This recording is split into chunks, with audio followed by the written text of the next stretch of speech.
Good morning everybody. Welcome to my channel Botanical Diary 23. সকাল সকাল দেখুন, দেখতেই পাচ্ছেন বারান্দার অবস্থাটা কেমন হয়ে আছে।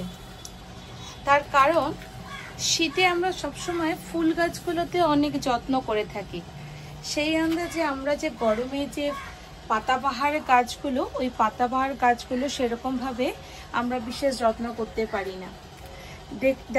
দেখুন আমি দেখাই যে কেমনভাবে গরমকালে যে প্ল্যান্টসগুলো আপনারা দেখেছেন সেগুলো কটা ঠিক আছে, কটা খারাপ হয়ে গেছে এবং তাদেরকে কি এখন আমাকে যত্ন করতে হবে আগামী 2 মাস, সেটা নিয়ে আমি আপনাদের জন্য চেষ্টা করেছি একটা ভিডিও বানিয়ে আপনাদেরকে দেখানোর জন্য।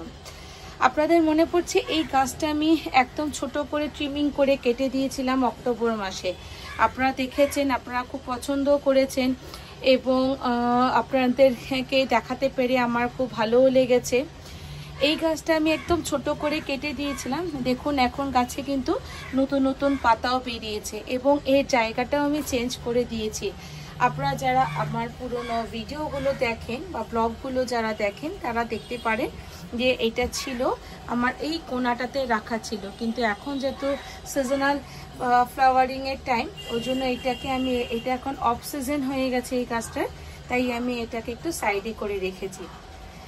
তারপরে দেখুন এই গাছটাও অনেকটা বর্ষাকাল থেকে দেখুন এখন আবার অনেকটা এই গাছটা ঠিকভাবে আবার হয়েছে। মাঝখানে গাছটা থেকে আমি ট্রিমিং করেছিলাম, ওর কাছ থেকে ওকে আবার আলাদা করে রিপোর্টিং করেছিলাম, করে আমি বসিয়েছিলাম, সেটা আপনাদের সাথে শেয়ার করেছিলাম। সেটাও আপনাদের যথেষ্ট ভালো লেগেছে এবং আমাকে অনেক অনেক লাইক করেছেন, কমেন্ট করেছেন। তার জন্য যারা করেছেন তাদের সকলকে অনেক ধন্যবাদ। দেখুন এই গাছটা কতটা অবস্থা মিলিবার্গে ভর্তি হয়ে গেছে। মিলিবার্গ আসার আরও কারণ এই সময় কোনো রকম সেরকমভাবে ঠান্ডা এখনও পড়েনি, মানে ইন্ডিয়াতে, ভারতবর্ষে এখনও সেরকমভাবে, কলকাতায় বিশেষ করে প্রপার কলকাতাতে এখনও সেরকমভাবে কোনো ঠান্ডা পড়েনি, যার ফলে দেখুন এখানটা এই গাছগুলো কিন্তু শীত না পড়াতে গাছগুলো সব নষ্ট হয়ে যাচ্ছে। মেরিগোল্ডে মানে গাঁদা গাছগুলো যেহেতু ঠান্ডা নেই, ঠান্ডা না হলে কখনোই গাঁদা গাছকে ভালোভাবে আমরা ঘরোয়া পদ্ধতিতে একে ভালোভাবে ফ্লাওয়ারিং করতে পারি না। কিন্তু এই সিজনটা বেস্ট হলো পিটুনিয়া, জন্য দেখুন প্রচুর পিটুনিয়া ধরছে এবং ছোট ছোট নয়নতারা এই গাছের জন্য কিন্তু সুটেবল। কিন্তু এখন কোনো রকমভাবেই কিন্তু কোথাও সেরকমভাবে বাড়িতে দেখবেন যে যেখানে একটু ঠান্ডা পড়েছে গ্রামে গঞ্জে, তার সেখানটা ভালো হচ্ছে, নাহলে হচ্ছে না। দেখ আজকের ভিডিওর মেন আমার উদ্দেশ্য হলো যে গরমকালে প্ল্যান্টসগুলো আপনাদেরকে আমি দেখিয়েছিলাম, সেগুলোকে একটু কেমনভাবে কি এবার রিপোর্টিং বা সেগুলোকে কাটিং করে কি নতুন করেছিলাম, সেগুলো কতটা গ্রো হয়েছে সেটা দেখানোর জন্য। আপনাদের এই গাছটার কথা মনে পড়ছে, এই গাছটাও কিন্তু আমি একটু উপর থেকে দেখুন ছোটোভাবে এদিকে ভেঙে দিয়েছিলাম। দেখুন এখান থেকে আবার নতুন পাতা বেরোচ্ছে। এই যে গাছের হাইটটা এটা ছিল এবং এই গাছটাকেও কাটিং করেছিলাম, কিন্তু আমি না থাকাতে গাছটা দেখলাম যে খুব একটা হয়নি। আমি গাছটাকে কালকে তুলে ওই জন্য ফেলেও দিলাম।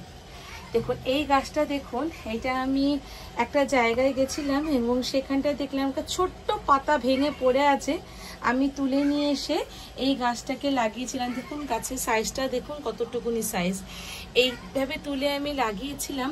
তাতে দেখুন একটু শীতের সময় কালারগুলো খেয়াল করুন কি সুন্দর কালার লাগছে, কলিসের কালার। এটা দেখুন এই পাতাগুলোর রং দেখুন, শীতকাল বলে রৌদ্র পাচ্ছে বলে এইটা কিন্তু খুব সুন্দর হচ্ছে এবং গরমকালে এটা দেখবেন একদম আবার সবুজ হয়ে গেছে, লালচে ভাবটা কেটে গেছে।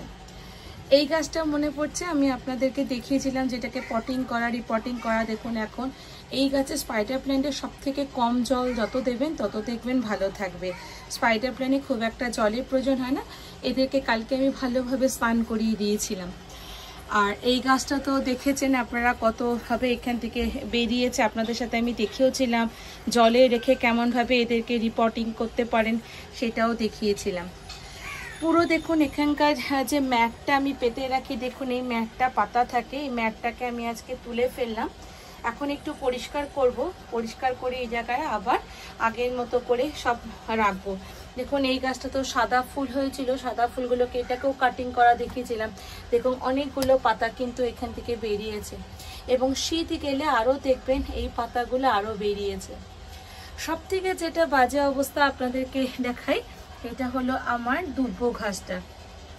দুব্বো ঘাস সম্পর্কে আপনাদেরকে আমি একটা কথা বলেছিলাম অনেক দিন আগে, মনে পড়ছে যে দুব্বো ঘাস ডিসেম্বর মাসের পর থেকে আস্তে আস্তে শুকোতে আরম্ভ করে এবং আস্তে আস্তে দেখবেন যত শীত পড়বে, যত শীতটা কেটে যাবে, আস্তে আস্তে দেখবেন এইগুলো একদম পুরো শুকিয়ে ঘাস হয়ে গেছে এবং এগুলো কোনো শুকনো ঘাস হয়ে গেছে।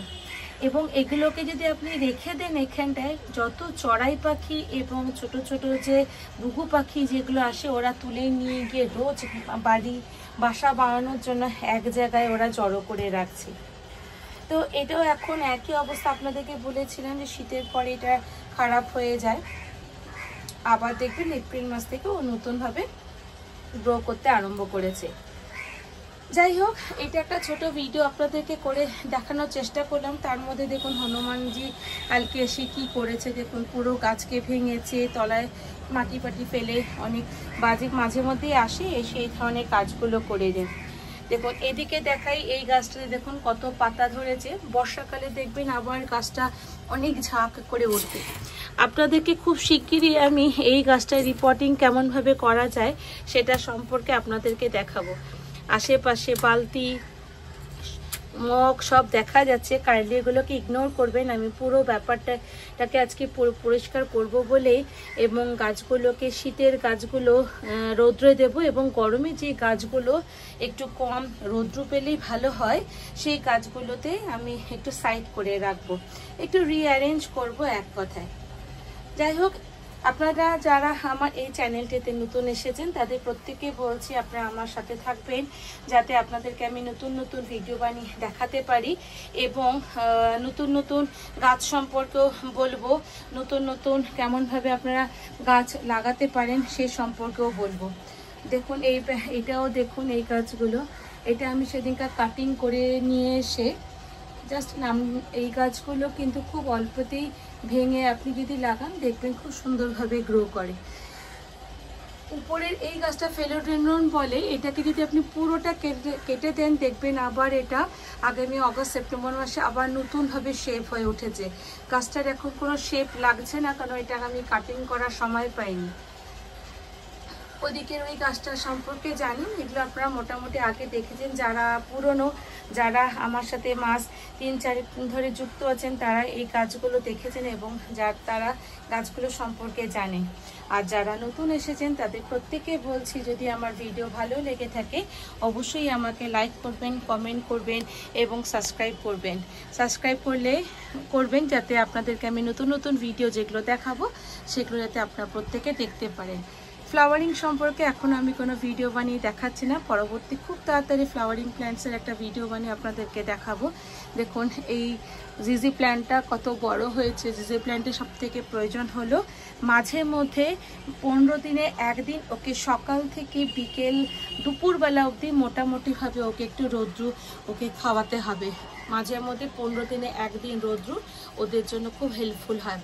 দেখতে পাচ্ছেন পাশ থেকে আবার একটা স্টিক আসছে, দেখতে পাচ্ছেন কিনা দেখুন, পাশ থেকে আরেকটা স্টিক আসছে, এখান থেকে দেখুন আবার নতুন বেরোবে। এইটা অনেক বড় হয় গাছটা। পাতাগুলোকে মাঝে মধ্যে একটু নিম অয়েল স্প্রে করে দিই আমি, যাতে পাতাগুলোর ব্রাইটনেসটা খুব বাড়ে।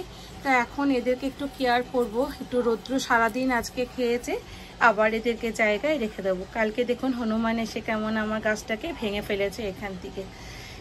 এই গাছটা কিন্তু এটা দেশি, এটা খুব রেয়ার হয়। এই ভ্যারাইটিটা আপনি অনেক জায়গাতেই পাবেন। এটা একটু হাইব্রিড ভ্যারাইটি, খুব পাতাগুলো মোটা মোটা হয় আর এটার পাতাগুলো খুব পাতলা পাতলা হয়, খুব পাতলা পাতা, এবং এটা বাড়ে খুব কম, খুব যে বাড়ে তা না, কিন্তু এটা বেশ ভালোভাবেই তাড়াতাড়ি বেড়ে যায়। যাই হোক, আজকে এই গাছগুলো সম্পর্কে একটু দেখাও বলি আপনাদের সাথে এসেছিলাম। যদি ভালো লেগে থাকে আমাকে লাইক, কমেন্ট, শেয়ার করবেন এবং যদি কোনো রকম প্রশ্ন থাকে আমার কাছ থেকে জানার জন্য আমাকে বলবেন, আমি অবশ্যই আপনাদেরকে জানাবো। যদি ভালো লেগে থাকে আমাকে কমেন্ট করে জানাবেন এবং যারা নতুন এসেছেন তারা প্রত্যেকে আমার চ্যানেলটিকে সাবস্ক্রাইব করবেন। আবার নতুন একটি ভিডিও নিয়ে আপনাদের সাথে আসবো, ততক্ষণের জন্য টাটা।